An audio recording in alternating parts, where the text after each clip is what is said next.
জাগরণ বন্ধ করে দিতে পারবো না। আজ বাংলাদেশের ঢাকা বিশ্ববিদ্যালয়, প্রত্যেকটি পাবলিক এবং প্রাইভেট বিশ্ববিদ্যালয়গুলো থেকে আমাদের সন্তানেরা একত্ববাদ এবং তাওহীদের চেতনা নিয়ে রাজপথে নেমে আসছে। বাদ ভাঙবে, জোয়ার স্তব্ধ করে দেবে। মাদ্রাসার ছাত্র, আরে এগুলো তো রিজার্ভ ফোর্স। সর্বশেষ ইনশাআল্লাহ বিপ্লবের জন্য তৈরি হও। আলেম সমাজ প্রস্তুতি গ্রহণ করেন। জাতিকে নেতৃত্ব দিতে হবে ইনশাআল্লাহ। এদেশ থেকে কোরআন বিরোধী, ইসলাম বিরোধী প্রতিটি অপশক্তির শেকড় শব্দ উপরে ফেলতে হবে। ওদের গাত্রদাহ শুরু হয়ে গিয়েছে, অন্তর্জালা শুরু হয়েছে।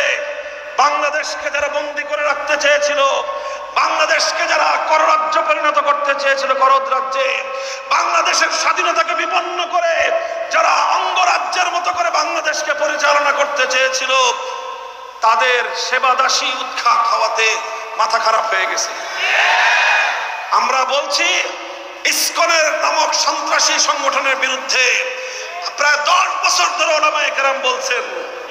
তখন আপনারা আমাদের কথাকে অনেকে গুরুত্ব দেন নাই, অনেকে সুশীল সেরেছেন যে ইসকন নিয়ে হুজুরদের এত মাতামাতি করার দরকার কি। আমরা যখন বলেছিলাম, আমাদের সেই কথা যদি কর্ণপাত করতেন, আজ বাংলাদেশের চট্টগ্রামের আদালত প্রাঙ্গণ সরকারি একজন প্রসিকিউটর, একজন সহকারী প্রসিকিউটর, একজন প্রসিকিউশনের কর্মকর্তা, এদেশের একজন তরুণ সম্ভাবনাময় আইনজীবীকে নির্মমভাবে হত্যাকাণ্ডের শিকার হতে হতো না। এই ইসকন নামক সন্ত্রাসী দেশ বিরোধী শক্তিকে বাংলাদেশে নিষিদ্ধ করতে হবে। কত নিষিদ্ধ করা হয়েছে বাংলাদেশে আমরা দেখি নাই? আল্লাহর সার্বভৌমত্বে বিশ্বাসী হওয়ার কারণে দেশের রাজনৈতিক দল নিষিদ্ধ হয়েছে। শুধুমাত্র